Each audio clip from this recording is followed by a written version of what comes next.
Ponte Petrusa torna a collegare Agrigento e Favara, oggi il giorno dell'inaugurazione. Allarme arrivi di clandestini, Lampedusa esplode, Musumeci invoca lo stato di calamità, ex ministro Salvini attacca il governo. Un ritorno alla quasi normalità per la prima volta dopo il lockdown, un artista siciliano torna a esibirsi in un concerto, Mario Venuti ad Agrigento.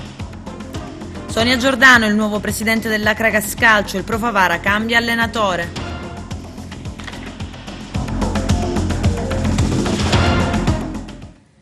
Bentrovati gentili telespettatori al nostro appuntamento con l'informazione. Come avete sentito dai titoli, il ponte Petrusa torna ad esistere e a collegare Agrigento con Favara e viceversa. Ad inaugurarlo è il vice ministro delle infrastrutture Giancarlo Cancelleri. Il servizio di apertura del nostro direttore Arturo Cantella. Oggi è al via un'opera attesa da tanti anni, dove la città di Agrigento ha parecchio sofferto. Sì, oggi ripristiniamo il collegamento tra Agrigento e Favara con questa opera che oggi viene ridata al traffico e quindi ai cittadini, testimonianza del rinnovato impegno di ANAS per la manutenzione in particolare delle infrastrutture e delle opere d'arte, ponti e viadotti. Ecco, sono previste altre iniziative, impegnarsi sul recupero di tante zone che attualmente sono abbandonate, a cominciare dalla Caltanissetta Agrigento, Canicattì, tante zone. Sicuramente ANAS ha avuto negli ultimi anni importanti investimenti per la manutenzione, i 30.000 sono i chilometri di strade che gestiamo a livello nazionale, quasi 4.000 in Sicilia e 570 nella provincia di Agrigento, quindi questa importante mole di infrastrutture ci impone la massima attenzione manutentiva e per questo gli investimenti sono finalmente arrivati in maniera importante. Sono stati molti, ma ci tengo a precisare che potevano essere pure di più. Ora qui non è che si devono prendere ringraziamenti particolari, però certamente c'è da dire che se questa cosa è avvenuta perché c'è stata una grande attenzione che è cominciata da qualche tempo e che prima è innescata da una volontà popolare, il cartello sociale, Don Mario, i sindaci, tutto quanto, poi gioco di squadra che ha permesso di avere un controllo su quello che erano le opere effettuate che piano piano hanno cominciato a portare risultati. Questa è l'ennesima di questa strada che risolviamo, il chilometro 14 più avanti è stato completamente, vi ricordate come tutto era praticamente fermo e come tante volte ci siamo visti qui con voi cercando, auspicando e raccontando comunque praticamente quali potessero essere le date di apertura o di possibili situazioni. Si ci è messo di mezzo tutto, abbiamo avuto pure una pandemia mondiale.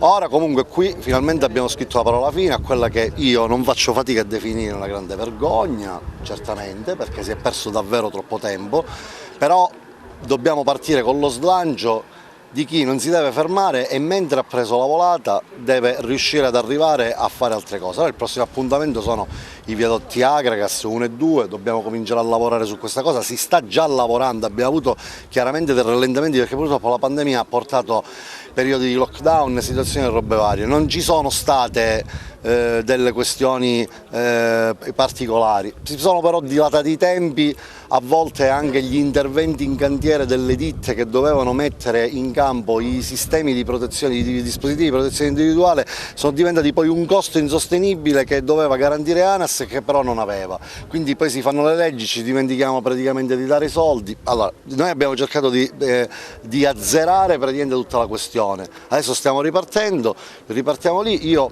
punto ad avere entro la fine dell'anno, come vi dicevo, quello non è cambiato fortunatamente perché abbiamo recuperato, entro la fine dell'anno puntiamo a finire i lavori e sul viadotto dei due, quello che è chiuso, e fare le analisi, se i dati ci confortano quantomeno al traffico leggero lo vorremmo riaprire, però questo sarà l'oggetto delle prossime puntate. Oggi godiamoci il risultato che finalmente ricuce Favara con Agrigento, ma soprattutto riapre l'autostrada, perché poi la grande beffa era che per effetto di questa cosa c'era pure l'autostrada che era interrotta, quindi un buon risultato. Ringrazio voi che avete raccontato tutte le puntate che ci siamo dati e poi Don Mario innanzitutto, che è una guida non solo spirituale a questo punto, ma anche nelle infrastrutture è diventato un prezioso elemento. E poi i sindaci, la deputazione del territorio, i deputati che hanno lavorato, perché quando non ci sono io ci sono loro qui sul territorio, e questa è una cosa secondo me importante, perché mi sostituiscono egregiamente e sono un punto di riferimento anche per le istituzioni importanti. E poi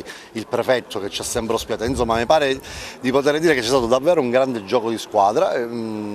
Prendiamoci oggi questa bella giornata finalmente di soddisfazione. Vice Ministro Cancellieri le dava atto di un impulso che voi come cartello sociale avete portato avanti e continuerete per il miglioramento di infrastrutture abbandonate a se stesse da un ente come l'ANAS. Noi continueremo perché questo è il primo tassello del mosaico che abbiamo iniziato a intessere con la marcia del 25.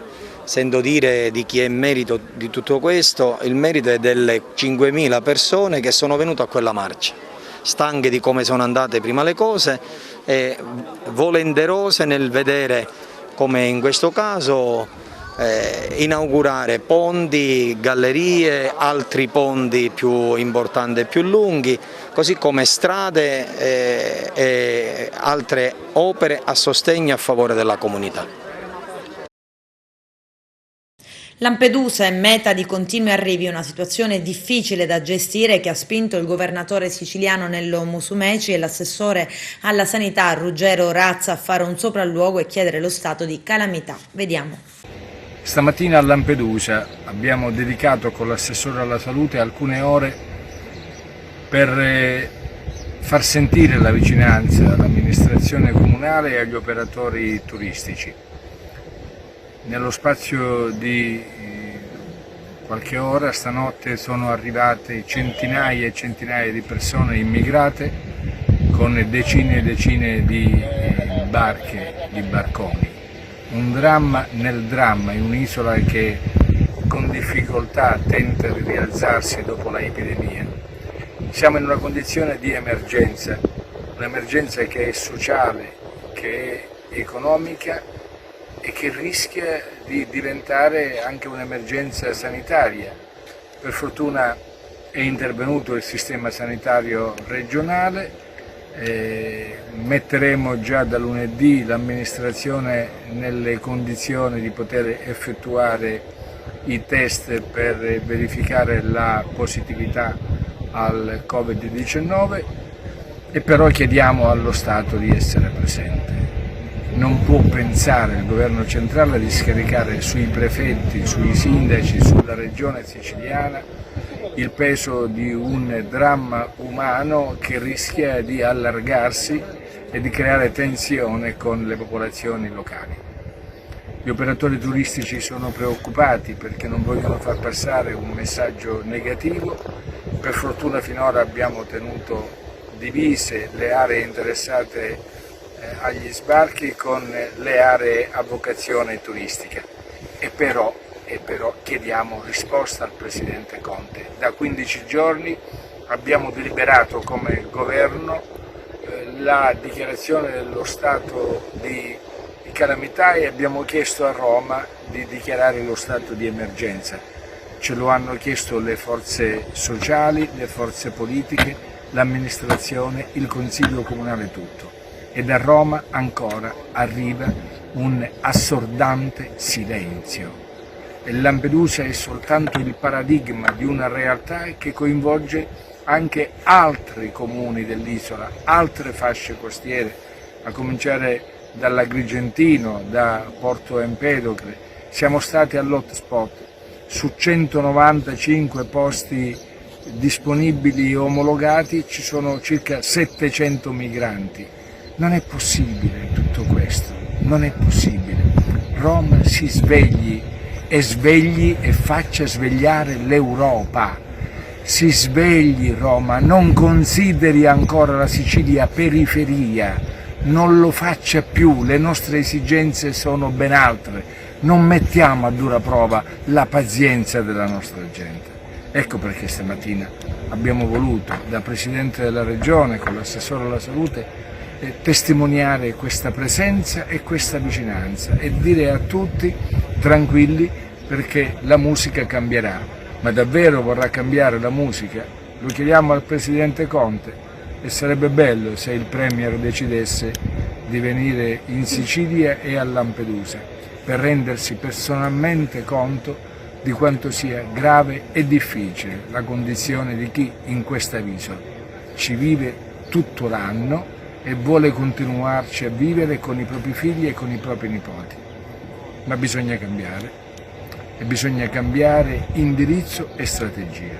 Noi ci siamo e abbiamo anche immaginato con l'assessore e con il sindaco di creare una piccola struttura ospedaliera. Pensiamo di farla entro qualche mese. Qui diventerebbe essenziale per evitare la spola con gli ospedali di Palermo o di Agrigento, anche per patologie non particolarmente importanti.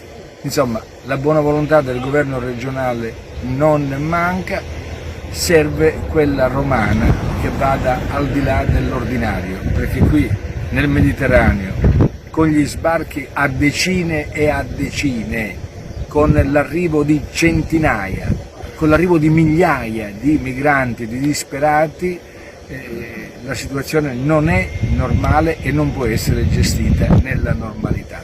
Nel frattempo quest'isola sogna un futuro fatto di turismo, fatto di ricchezza, per eliminare le diseguaglianze, per restituire speranza a chi invece l'ha persa e pensa di dover emigrare e lasciare anche questo meraviglioso lembo di terra.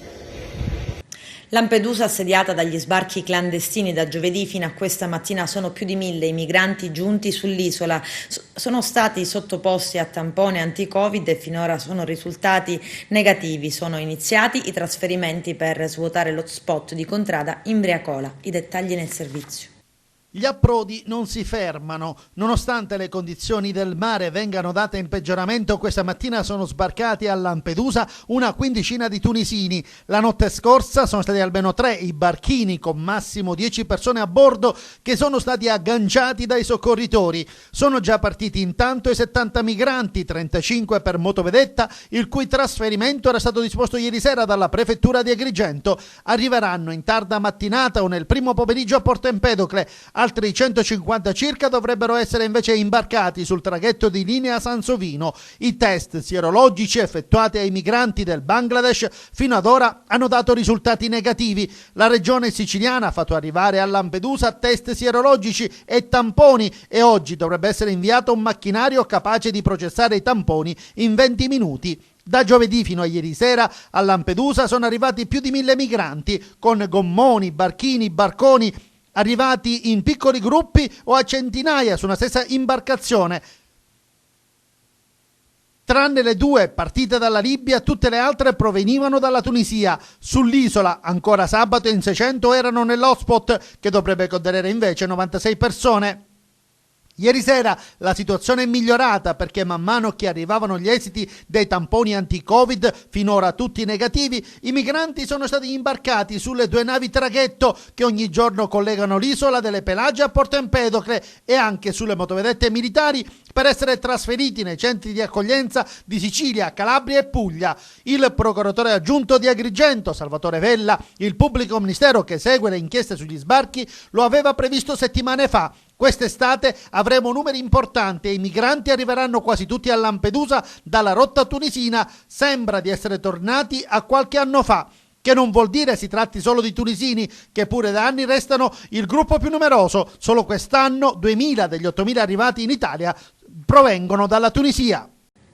E mentre il presidente della regione chiede lo stato di emergenza, l'ex ministro dell'interno Matteo Salvini attacca il governo. Mentre il governo controlla gli italiani e blocca gli aerei dal Bangladesh, lascia arrivare più di 1.380 bangladesi clandestini sui barconi. Vediamo. Lampedusa, ennesimo sbarco, eccoci qua. Un'altra vedetta, stavolta è stracarica di migranti. Continua l'invasione su Lampedusa, non sentiamo nulla da parte del governo nazionale. La vedetta è piena. un altro sbarco. Eccoci qua. Le forze dell'ordine saranno sicuramente stremate, penso che anche loro hanno delle grosse difficoltà nel mantenere questi ritmi, quindi nulla da dire nei confronti delle forze dell'ordine. Purtroppo questo tipo di gestione non va, è sbagliata, è totalmente inadeguata.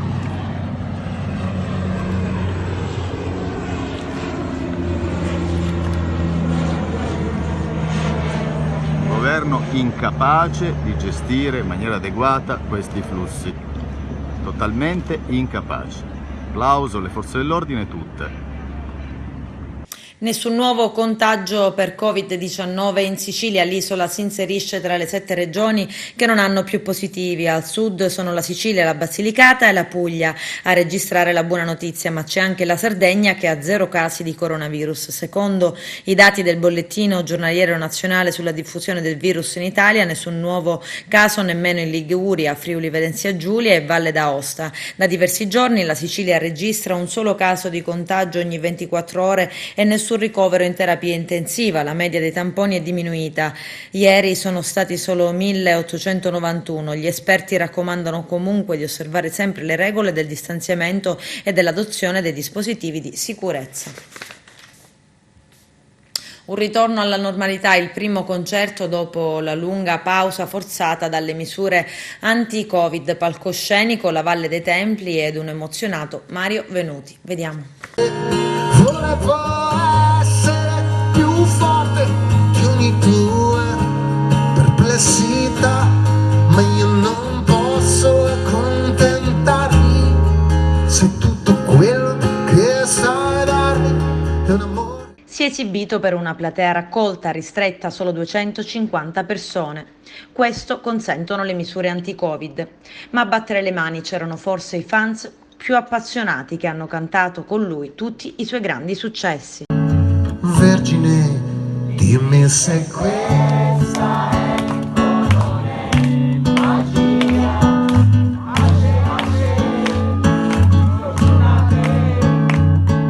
che dicono che non è vero, siamo obbligati ad essere felici. Dimmi se questa è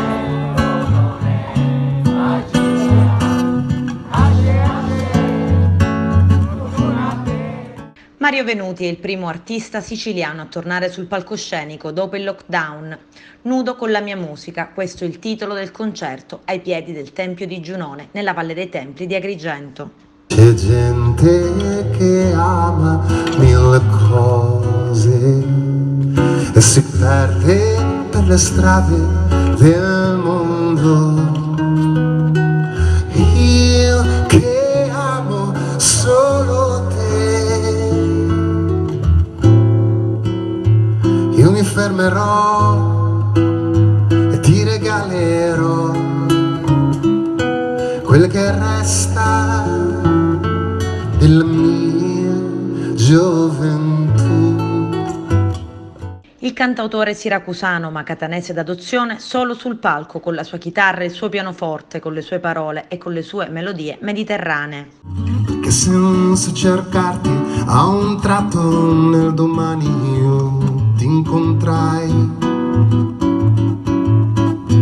ma adesso che ritorno al tempo che prima era mio, mi sento sperso nella stessa mia città.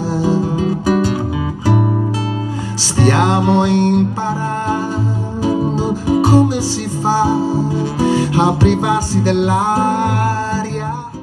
Rifiuti, scoperto traffico illecito a Palermo, 5 arresti, coinvolti dipendenti RAP, altre 12 persone sono indagate, tra queste ci sono anche dipendenti e pregiudicati. I carabinieri hanno anche seguito alcuni sequestri per un valore di circa 1,5 milioni.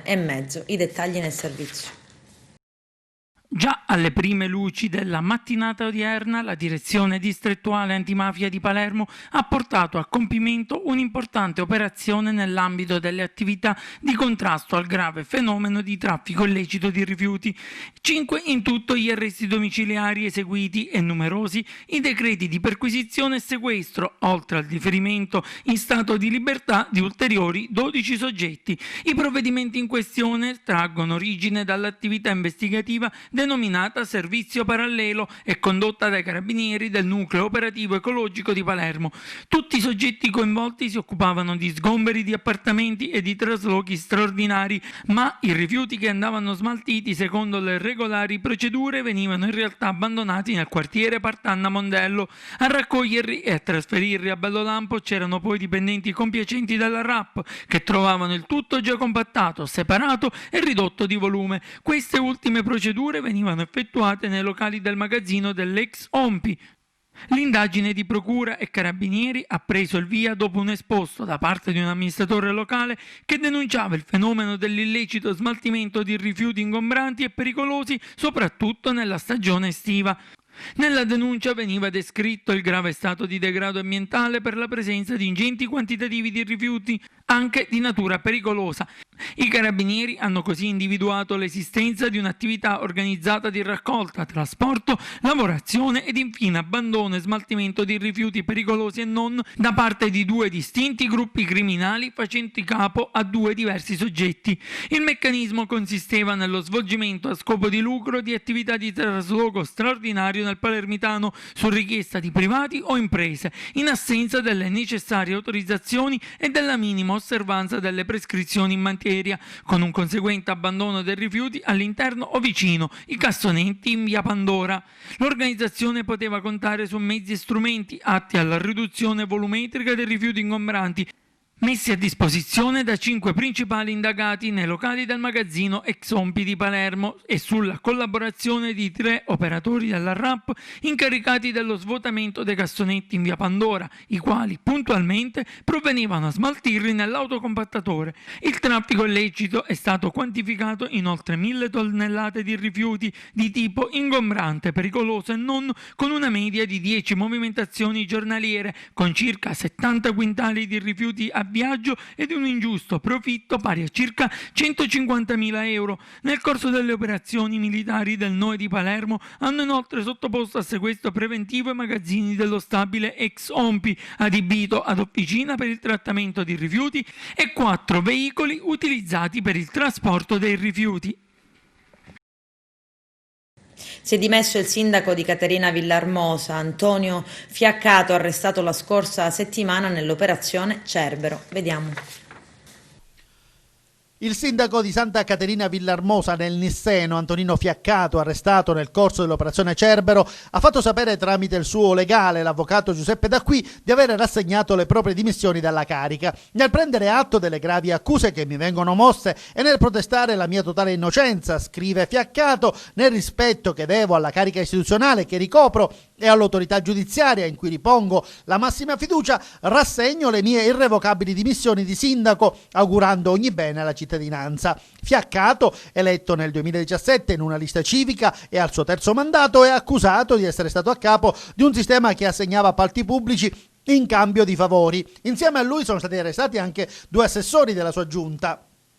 Le complesse attività di indagine avevano già portato ad una serie di perquisizioni anche nel 2019 e avevano interessato gli uffici comunali e le abitazioni dei soggetti coinvolti. L'analisi della documentazione acquisita in quella sede e le ulteriori investigazioni che si sono rese necessarie anche con l'espletamento di attività tecniche hanno consentito di svelare una serie di intrecci affaristici illeciti tra professionisti, imprese e amministratori del comune di Santa Caterina Villarmosa in provincia di Caltanissetta.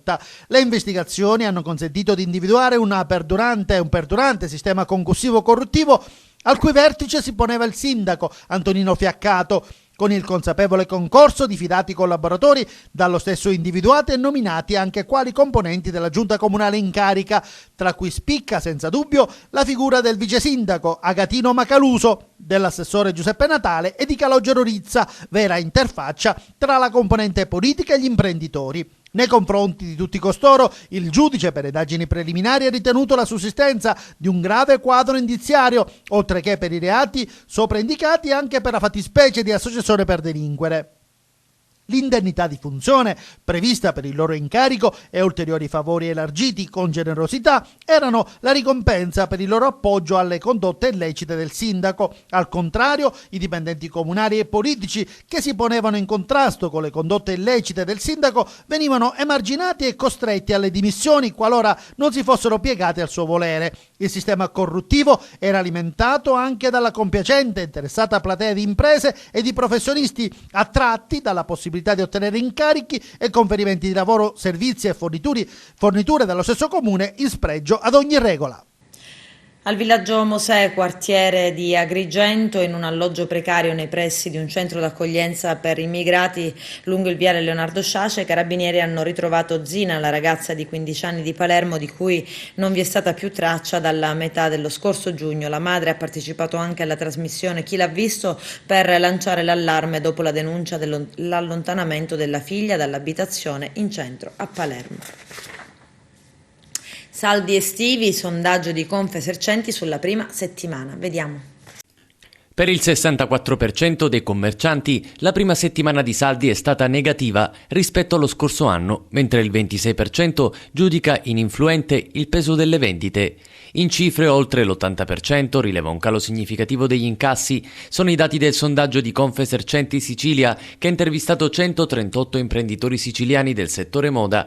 Il 45% degli intervistati ha dichiarato di aver innovato il proprio punto vendita attivando canali di promozione in vendita online o programmi di messaggistica. Quasi tutti gli intervistati, tranne in qualche località turistica, hanno inoltre considerato positiva la conferma dell'avvio dei saldi ad inizio luglio. Il trend delle vendite resta comunque insoddisfacente. Il 63,76% risponde negativo, solo il 10% dà commenti positivi all'andamento della prima settimana di saldi estivi. A fare riflettere sono anche le perdite dichiarate dagli imprenditori. Il 32% ha dichiarato una perdita del 30%, il 23% degli intervistati di oltre il 30% e il 27,5% una diminuzione di più del 50%. Anche le previsioni non fanno sorridere. Oltre il 75% degli intervistati non crede in un miglioramento nelle prossime settimane. Tra le cause possibili per l'andamento negativo si è rilevato il calo del potere di acquisto delle famiglie, seguito dall'assenza di turisti in città, dalla paura del contagio, ma anche e soprattutto dallo smart working che limita la presenza in città di molti lavoratori della pubblica amministrazione. Positiva invece chi ha attivato strategie di vendita online, oltre il 44% l'ha fatto. Abbiamo iniziato a monitorare i saldi invernali, dice Vittorio Messina, presidente di Confesercenti Sicilia. Intanto c'è anche chi si è avvalso del ricorso alle misure di aiuto del governo. Il 53,62% ha avuto esito positivo alle richieste, mentre il 23,18% è in attesa dell'esito. Solo poco meno del 9% ha dichiarato di aver ricevuto una risposta negativa alle istanze, mentre un 14% ha scelto di non farvi ricorso. È stato indicato come probabile candidato sindaco di Agrigento per il Movimento 5 Stelle alle prossime elezioni amministrative ad Agrigento. In verità adesso Antonio Calma si è dimesso dal movimento, non senza polemiche. Calma tra l'altro afferma: mi sono accorto che il modo di fare politica dei 5 Stelle ad Agrigento è pieno di veleni, sotterfugi, interessi personali, rancore, invidie e odio. Sentimenti questi che tutta la città conosce ma che io stentavo a credere. Solo ora ho preso contezza, conclude Antonio Calma. Noi abbiamo sempre detto che per la nostra regione quello che importa sono le opere infrastrutturali importanti che necessariamente mancano e quindi l'opzione ponte per noi è un'opzione lontana nell'ordine in cui praticamente prima non si procede a quelle che sono le infrastrutture necessarie quali ferrovie e autostrade e strade, perché ovviamente la nostra regione è carente da questo punto di vista. Nessuna preclusione, nessun preconcetto su quest'idea di ponte come spesso c'è stato contestato. In realtà noi andiamo a fare un'analisi di quella che è realmente la realtà del territorio e quelle che sono le esigenze del territorio. primaria necessità della città, parliamo del risanamento, c'è questa possibilità almeno. La politica in questo momento sembra essere d'accordo, centrodestra, Partito Democratico, Movimento 5 Stelle, d'accordo sul fatto che si debba arrivare ad un'unica legge per lo sbaraccamento di Messina. C'è un cronoprogramma ben preciso? Quando potremo vedere qualcosa? So che in questo momento stanno per iniziare un ciclo di audizioni di soggetti interessati alla materia, per cui probabilmente verranno sentiti i soggetti attori di questa vicenda. Spero che si possa arrivare ad una soluzione condivisa nel più breve tempo possibile, ovviamente nell'interesse della città e dei cittadini. Messina cosa può ottenere dal governo nazionale in questa fase di ripresa? Spesso da questa città, spesso dal sindaco di Messina sono state lanciate delle pesanti accuse nei confronti del governo.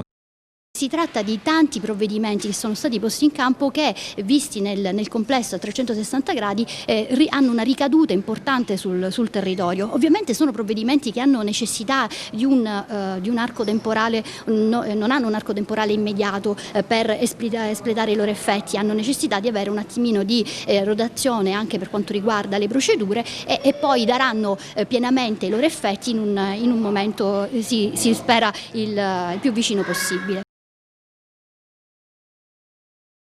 Adesso c'è la pubblicità, tra poco vi aspetto. È stato inaugurato ieri sera a Montevago il plastico della vecchia chiesa madre distrutta dal terremoto del 68. Il servizio del nostro direttore Arturo Cantella.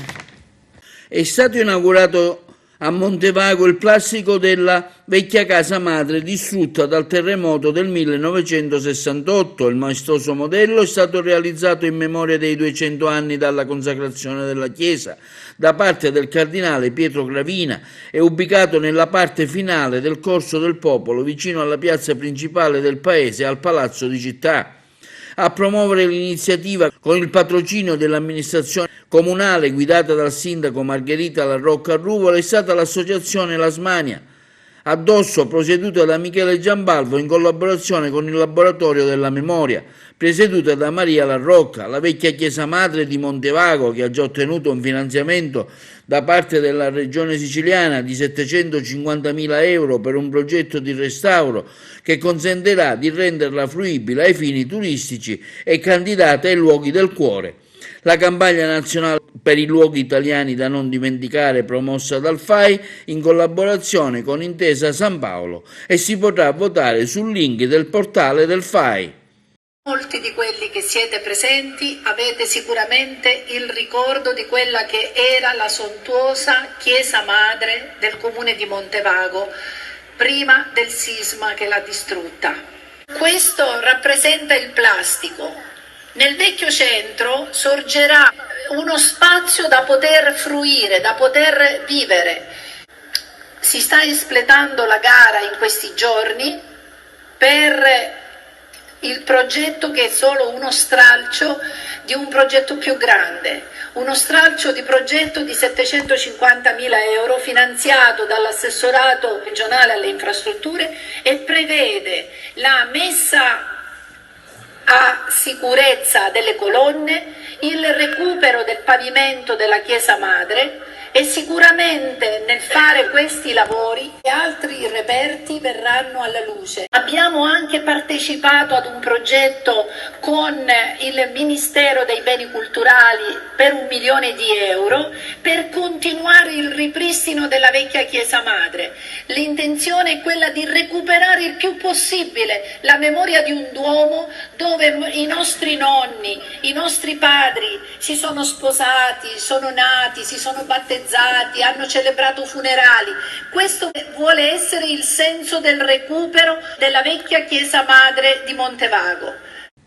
A Santo Stefano Camastra nel Messinese chiude un collegio dopo 2 secoli. Vediamo.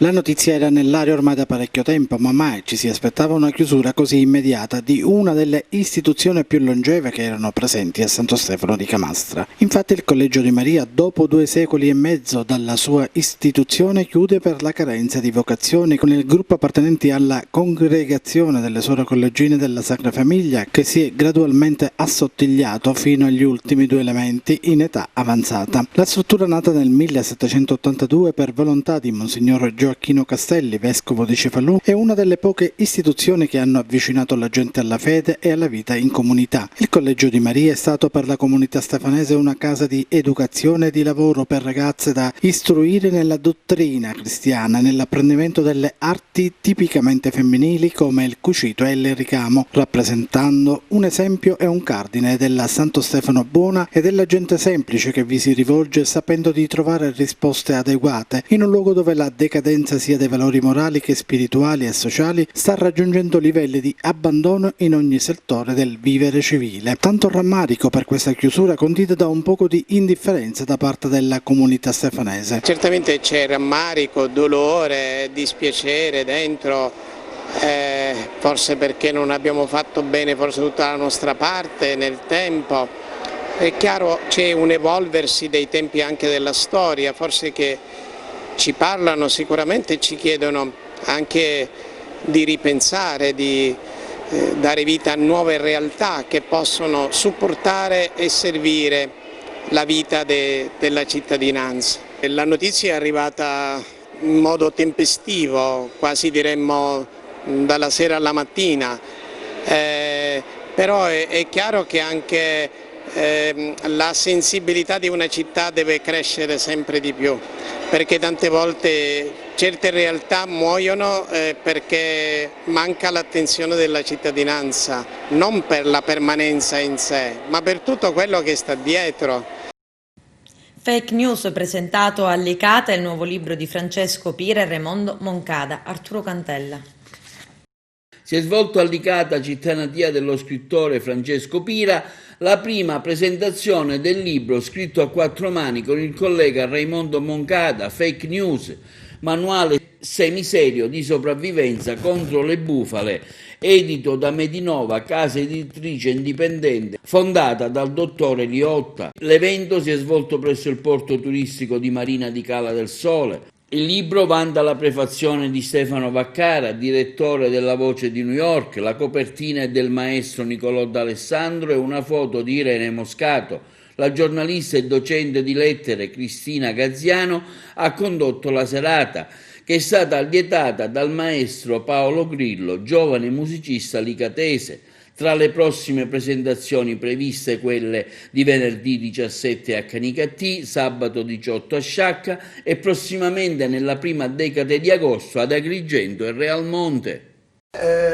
Un mio libro a Licata è sempre un'emozione particolare, non c'è dubbio che farlo però in un momento in cui ci sono delle restrizioni e quindi riesci ad avere il piacere di vedere il pubblico, ma non è tutto il pubblico che puoi vedere, non è nemmeno tutto quello che vorresti, perché si è abituati a presentazioni di altro tipo.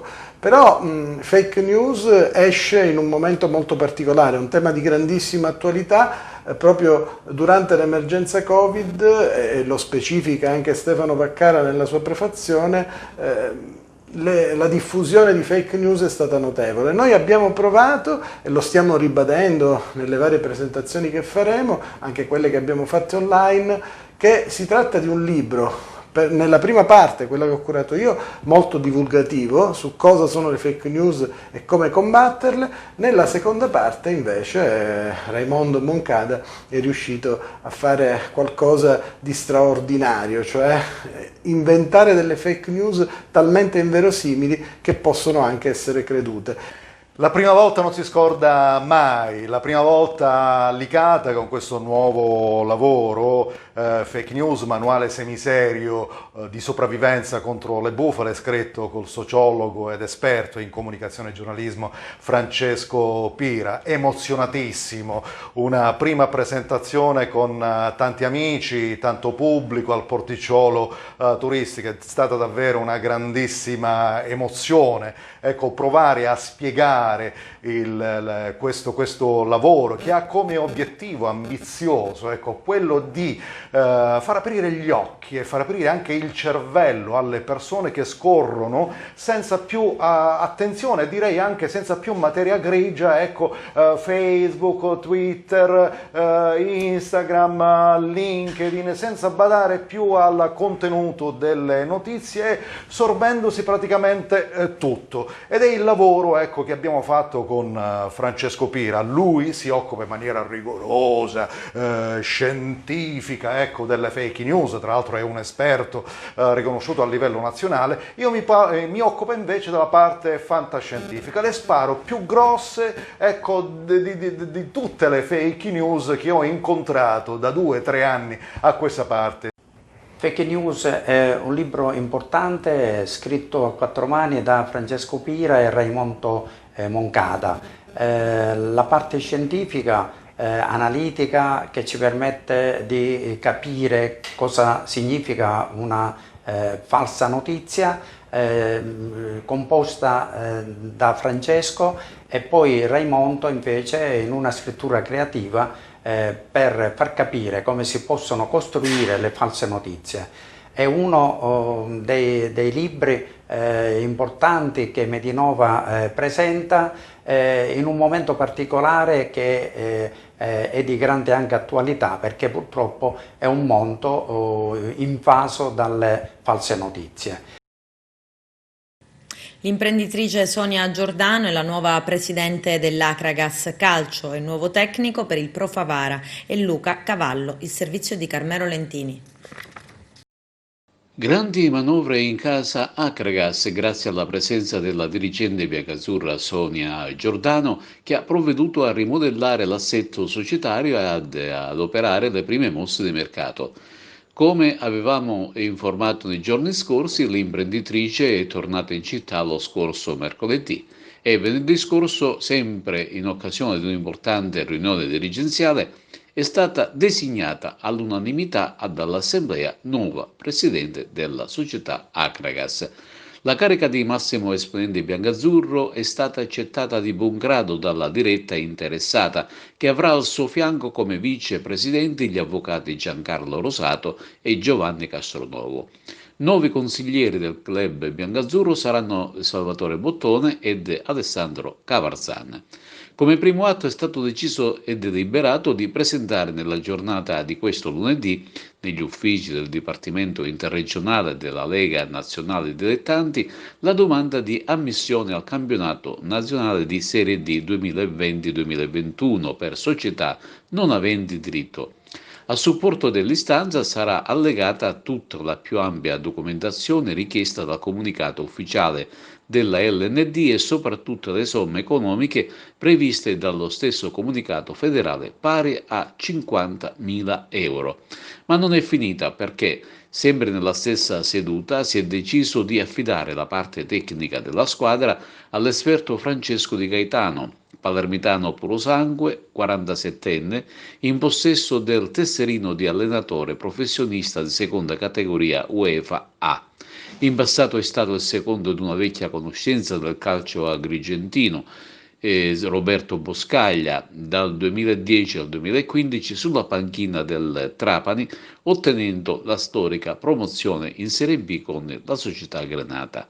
In eccellenza 2 anni fa ha guidato il Biancavilla ottenendo la promozione in Serie D, dopo una bella cavalcata conclusa proprio all'ultimo respiro, battendo ai calci di rigore il Canicattì. La scorsa stagione, fino alla sospensione del campionato d'eccellenza Girone B a causa dell'emergenza coronavirus, ha allenato il Palazzolo, concludendo la stagione al 5° posto, in piena zona playoff. Francesco Di Gaetano sarà ad Agrigento questo lunedì per la firma sul contratto, mentre alle 18 verrà presentato ufficialmente nella sala stampa dello Stadio Seneto. Intanto la società ha ufficializzato un tris di conferme di calciatori.